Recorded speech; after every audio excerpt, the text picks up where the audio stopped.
My parents saw my new car and chose to sell it to pay for my sister's vacation because she had just divorced. Can you imagine going to visit your parents, only for them to steal your girlfriend's brand new car right out of their driveway and sell it? Yeah, you heard me. And what they did with the money? It blew my mind and changed my family forever. Okay, so this whole messed up story started because I just wanted to visit my parents.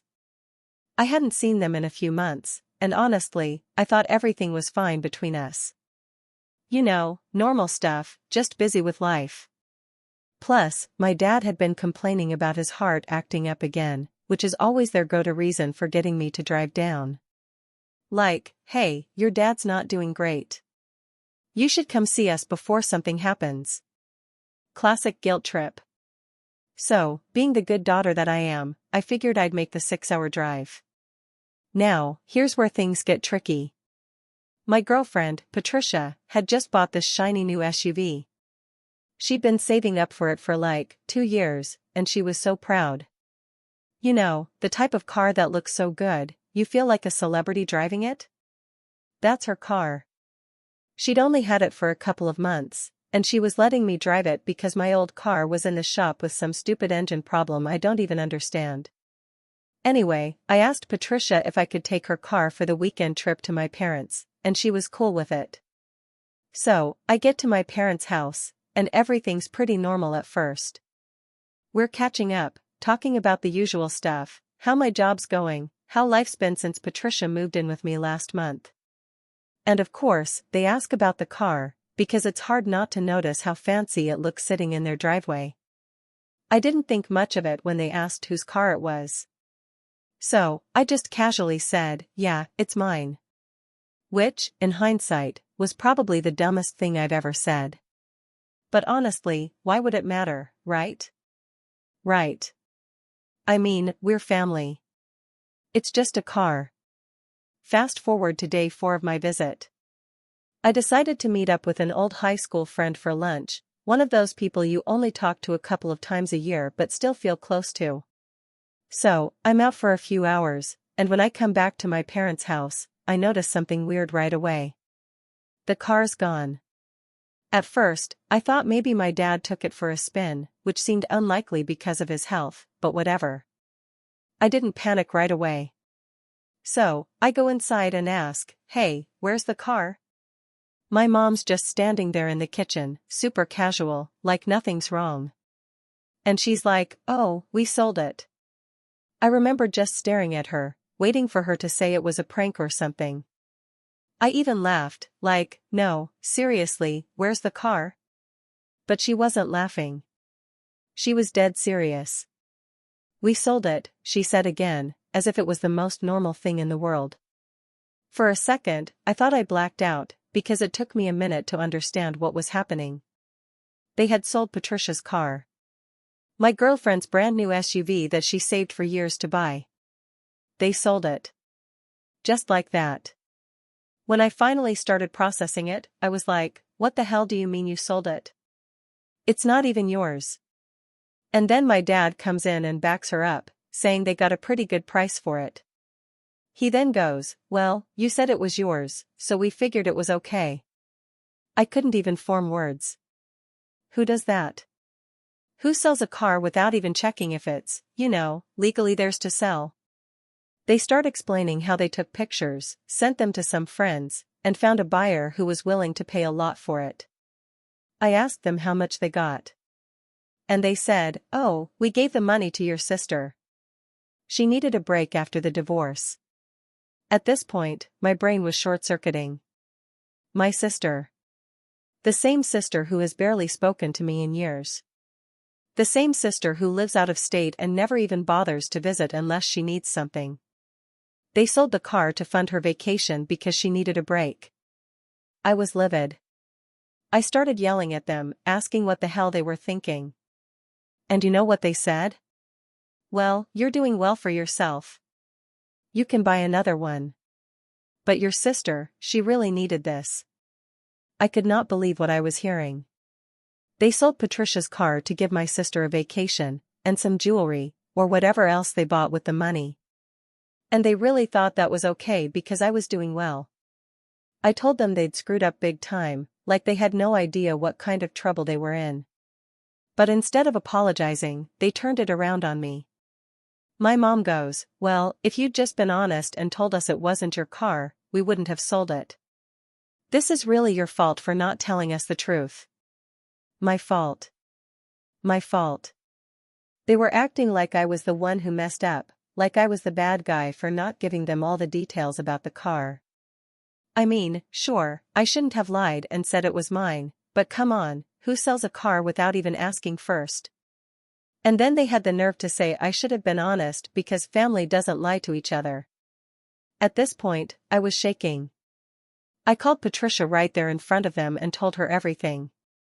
My parents just stood there looking horrified as I explained to her that her car was gone. Patricia was pissed, of course, but she tried to stay calm. She told me she'd handle it, but there was no way she wasn't pressing charges. And honestly, I agreed. I told my parents that if they didn't get the car back, Patricia was going to sue them, and I was going to help her.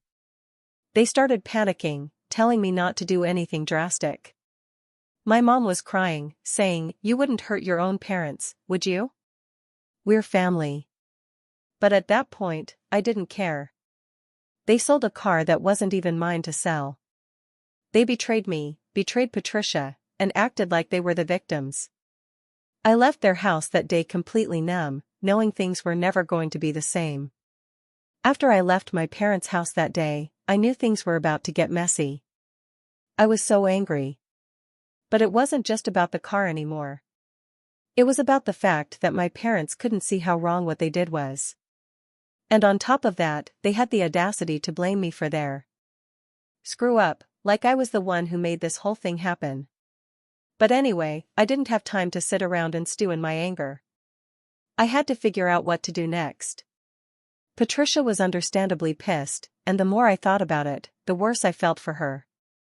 She had worked so hard to save up for that car. She deserved better than having her car sold off without even knowing it. It was like everything was happening in slow motion, and I was stuck in this nightmare of a situation I couldn't control. First things first, I called my parents and told them to get the car back. I didn't care what they had to do. Call the buyer, offer them more money, whatever it took. They had no choice. But of course, they started in with the excuses. My dad was all, "Oh, we already gave your sister the money, and we don't want to upset her." Are you serious? I don't know what my sister's deal is, but she always somehow gets away with everything. It's like my parents have a permanent blind spot when it comes to her. The second she says she's upset or needs something, they're ready to bend over backward to make sure she's happy. But me? I'm just supposed to be the responsible one who has to understand everyone else's problems. This time, though, I wasn't going to let them get away with it. I told them straight up that if they didn't get the car back, Patricia was going to press charges. And honestly, I'd be right there with her, backing her up all the way. And that's when my mom went into full panic mode. She started begging me, saying, "You wouldn't do that to your own family, would you?" It was like she was trying to guilt-trip me into dropping everything, but I wasn't having it. I mean, they weren't even sorry for what they did. They were just sorry they got caught. And of course, instead of admitting they screwed up, my dad started blaming me again. He was like, "If you had just told us the car wasn't yours, none of this would have happened. You should have been honest with us from the start." I wanted to scream. How was this my fault? They sold a car without asking, and somehow that's on me? I told him straight up, "This isn't about me lying. It's about you thinking it's okay to sell something that isn't yours. That's not normal."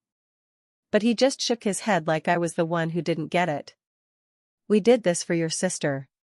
She needed the help." That's when I realized something. My parents weren't going to fix this. They weren't going to apologize. They were just going to dig their heels in and pretend they were in the right because they did it for family. As if that somehow makes it okay to screw me over. After that call, I sat in the hotel room with Patricia, going over everything that had happened. She was trying to stay calm, but I could see she was just as upset as I was, and she had every right to be. I mean, this was her car we were talking about. I was just caught in the middle of it, but she was the one who had to deal with the fact that her car had been sold without her permission. It wasn't fair. We started talking about what our options were. Patricia was ready to press charges, and honestly, I didn't see any other way. We tried being reasonable. We tried asking them to fix it, but they were acting like it wasn't a big deal. Like selling someone else's property was just something that could be forgiven because they were family. It wasn't just about the car anymore, though. It was about respect. My parents didn't respect me. They didn't respect Patricia. They just thought they could do whatever they wanted, and I'd roll over and take it because that's what I've always done. But this time was different. This time, they crossed a line, and I wasn't going to let it slide. Patricia decided to call her lawyer and get the ball rolling on the legal side of things. I didn't want it to come to that, but at the same time, what choice did we have? My parents had already shown they weren't going to fix it on their own. So, if this was what it took to get the car back, then so be it. Later that evening, I got another phone call from my mom. I thought maybe, just maybe, she had come to her senses. Maybe she realized how badly they had messed up and was ready to do the right thing. But nope. She was just calling to ask me to talk to Patricia and convince her not to press charges. We can't afford a legal battle, she said. I almost laughed. You can afford to sell a car and give the money to my sister, but you can't afford to deal with the consequences of your actions? I asked. She started crying, talking about how they didn't mean to hurt me, how they were just trying to help my sister. It was like she didn't even hear what I was saying. I told her straight up, this isn't about my sister. This is about you guys taking something that didn't belong to you and thinking it's okay because you're family. You're not getting out of this one, Mom. You need to get the car back, or Patricia's pressing charges, and there's nothing I can do about it. She just kept crying, saying she didn't know what to do. I almost felt bad for her, but then I remembered how she didn't feel bad when she sold Patricia's car without even thinking twice. She didn't feel bad when she gave the money to my sister. She only felt bad now because she was caught. I hung up the phone, knowing that things were never going to be the same with my parents. They had shown their true colors, and I couldn't ignore it anymore. I wasn't their priority. I was just an afterthought, someone who could take the fall so my sister could have her self-care vacation. Patricia and I spent the rest of the night talking about what to do next. We knew the legal stuff was going to be a mess, but it was the only way. My parents weren't going to fix this on their own, and we weren't going to let them off the hook. I didn't know what the next few weeks were going to bring, but one thing was clear. Things between me and my parents would never be the same again. Update 1. The point of no return. After that phone call with my mom, Patricia and I knew we were past the point of no return. The way my parents had brushed off the whole situation made it clear they weren't going to make this easy. And honestly, at that point, I didn't want easy. I wanted fair. I wanted them to take responsibility for what they did. Patricia and I decided to drive back to my parents' house to try one last time to talk some sense into them. Not for them, though. This was for me. I needed to look them in the eyes and make sure they understood the mess they'd caused. Plus, I had a feeling they were probably sitting there, hoping I'd just drop it and go away. I wasn't about to let that happen. When we pulled into the driveway, my heart was pounding. Patricia parked the SUV, and we sat there for a minute, not saying anything. I could feel the tension between us, not because we were mad at each other, but because this whole situation was so ridiculous. I couldn't believe I was about to walk into my parents' house and basically beg them to fix a mistake they made. "I'm ready if you are," Patricia finally said, breaking the silence. She was being way calmer than I felt, and honestly, I was grateful for that. I don't know if I could have handled this without her backing me up. We got out and rang the doorbell. My dad answered, and as soon as he saw us, I could tell he wasn't expecting me to be there for this. He looked me up and down like I was supposed to apologize or something, like I had done something wrong. "You back to talk some sense into your girlfriend?" he asked, not even looking at Patricia. The tone in his voice, condescending, like he was in control, was enough to set me off, but I held back because this wasn't about fighting. Not yet, anyway. No, we're here to talk about the car, I said, trying to keep my voice steady. I wasn't here to play games. You already caused enough problems, he said, stepping aside to let us in, but not before throwing one more comment out there. Maybe you should have thought about all this before you lied to us. I could feel Patricia stiffen next to me, but I squeezed her hand to remind her to stay calm. We weren't going to get anywhere by yelling. We walked into the living room, and my mom was sitting on the couch, looking all nervous like she'd been crying. My guess was she'd spent the last hour trying to convince herself they were the victims here. She didn't even say hello. She just looked at us like we were bringing bad news into her house instead of coming to fix the mess she helped create. Mom. Dad, we need to talk, seriously, I started, sitting down across from them. Patricia stayed standing, her arms crossed, clearly not interested in wasting time. We've already explained everything, my mom said softly, trying to act like the wounded party. What more do you want us to say? We want the car back, Patricia cut in, her voice firm. You sold something that didn't belong to you. You can't just shrug and say it's fine because it's family. You need to fix this. My dad rolled his eyes, which pissed me off immediately.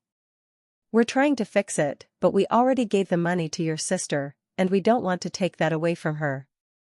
You know how hard things have been for her. The fact that they kept bringing my sister into this was starting to get on my nerves. She wasn't the one who messed up. They were. But they kept acting like they couldn't take responsibility because it would hurt her feelings. I wasn't going to let them keep hiding behind her like some kind of shield. I don't care about her vacation. I snapped. This isn't about her. This is about the car. You need to get it back. My dad crossed his arms, looking all annoyed. You're being unreasonable. It's not like you can't afford another one. You're doing well, aren't you? I couldn't believe it. Doing well. That's what this was about. They thought because I wasn't struggling financially, it was okay to just steal something from me. I felt my face getting hot, and I knew I was about to lose it. That's not the point. I yelled, standing up. This is about respect. You took something that wasn't yours and sold it without even thinking about what it meant to me or Patricia. You don't get to decide what I can or can't afford. You don't get to make that call. My mom started crying again. Of course, we didn't mean to hurt you. We were just trying to help your sister. She's had such a hard time, and you've always been so independent. We thought you'd understand. Understand what? I shot back. That you thought it was okay to lie to me and steal from Patricia? Because that's what you did.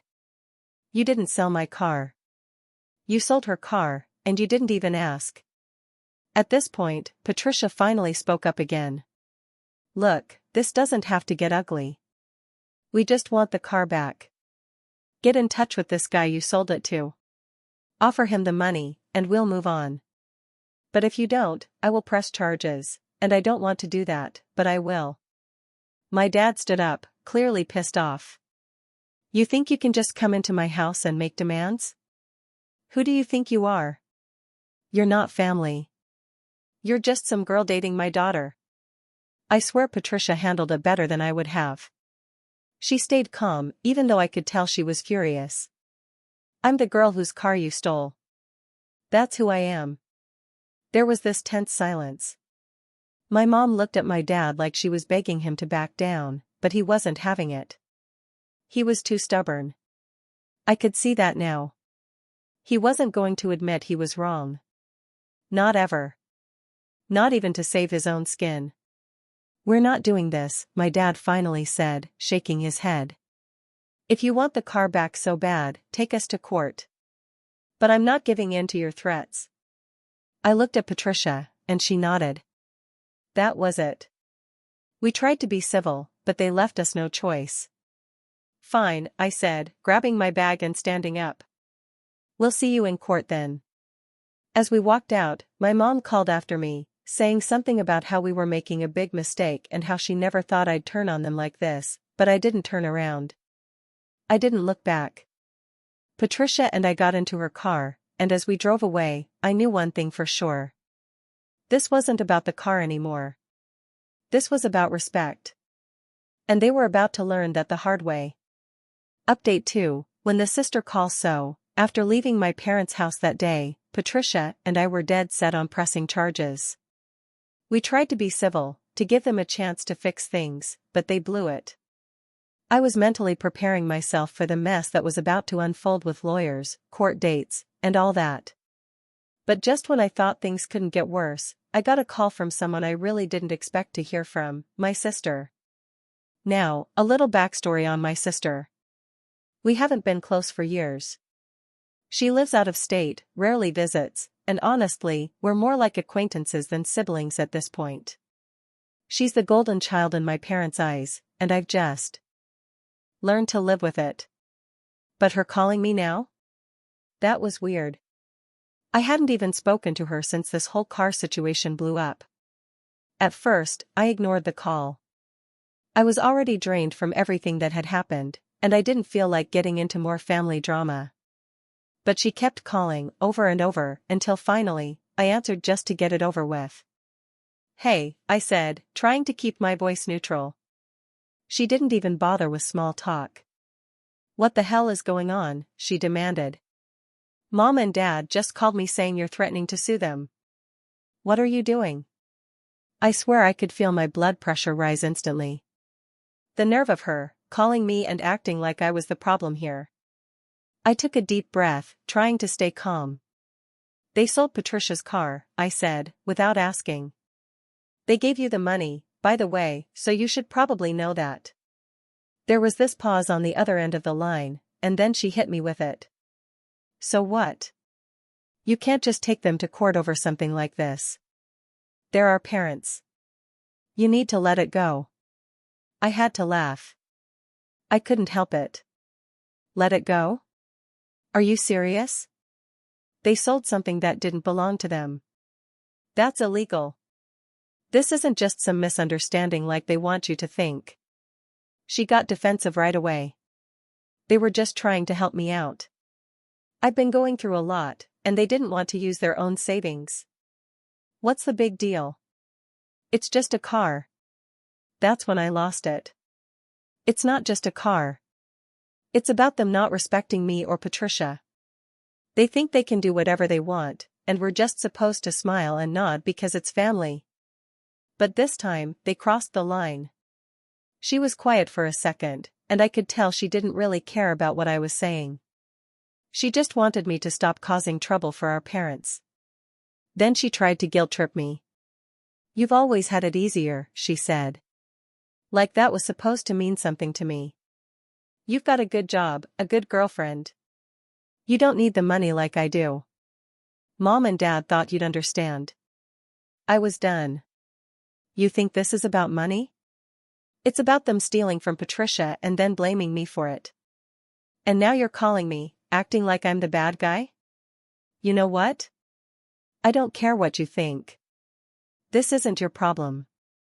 This is between me, Patricia, and our parents. So stay out of it." She didn't like that at all. "You're being selfish," she snapped. "They raised you. They've done so much for you, and this is how you repay them?" I almost couldn't believe what I was hearing. She had no clue what I'd been through with them. How I'd always been treated like the one who had to understand everyone else's problems. I wasn't their priority. Not ever. But now, when they were in trouble, suddenly it was all about family and how much I owed them. "I don't owe them anything," I said firmly. "And I definitely don't owe you an explanation. I'm done with this conversation." Before she could say anything else, I hung up and immediately blocked her number. I didn't need that kind of negativity in my life, especially not now. Patricia, who had been sitting next to me the whole time, just shook her head. "You okay?" she asked, clearly knowing I wasn't. "Yeah," I said, even though I wasn't. "It's just, she doesn't get it. None of them do. Patricia nodded, but she didn't say anything. She didn't need to. She knew this was bigger than the car. It was about years of being the one who had to let things slide while my sister got everything handed to her. It was about my parents always assuming I'd be fine, that I'd take care of myself because I was doing well. But this time I wasn't going to just let it go. This time I was standing up for myself and for Patricia.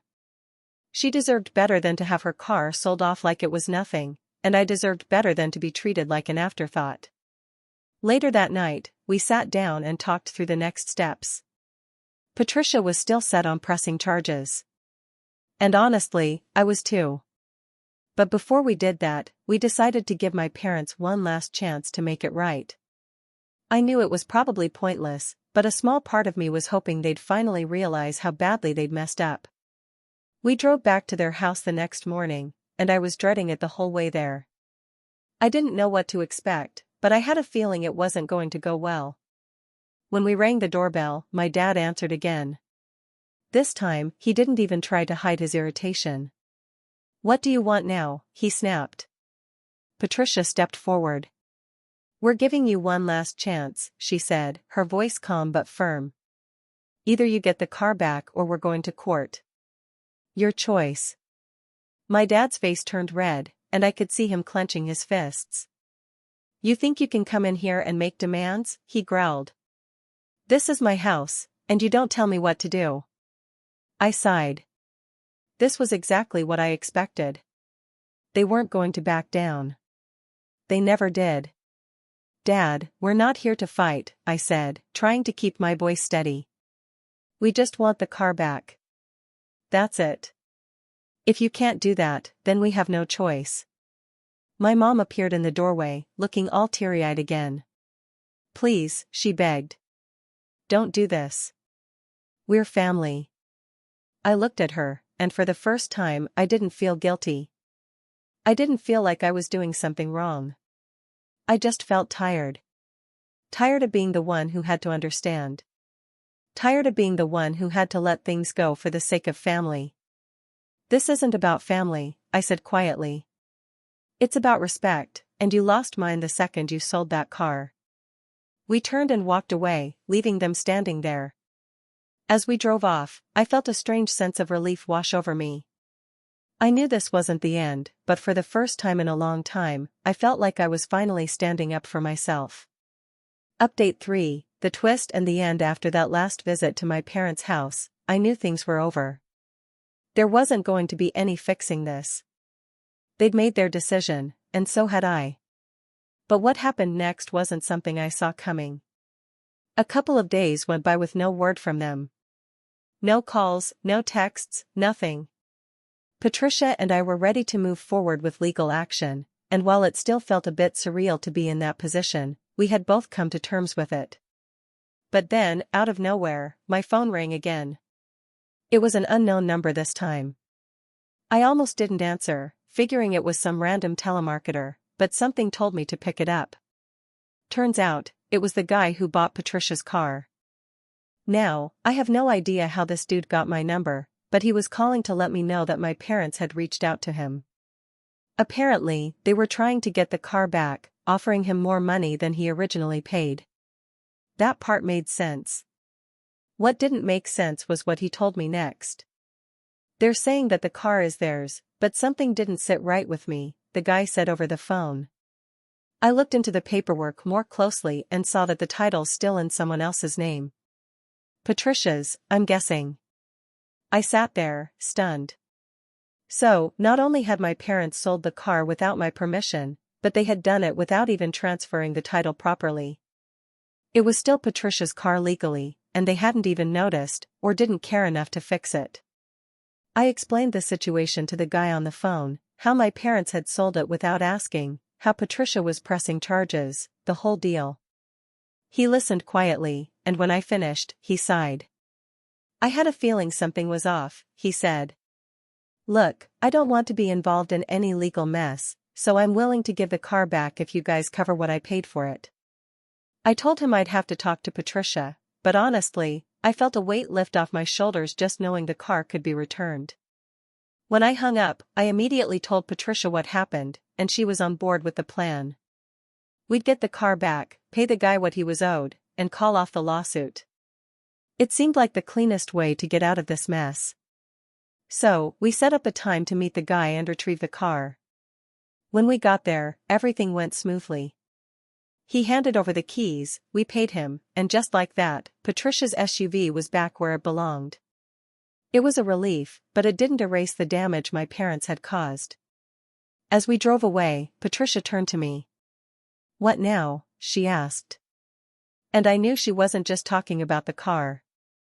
What now, was the big question. My parents had crossed a line, and even though we got the car back, the trust was shattered.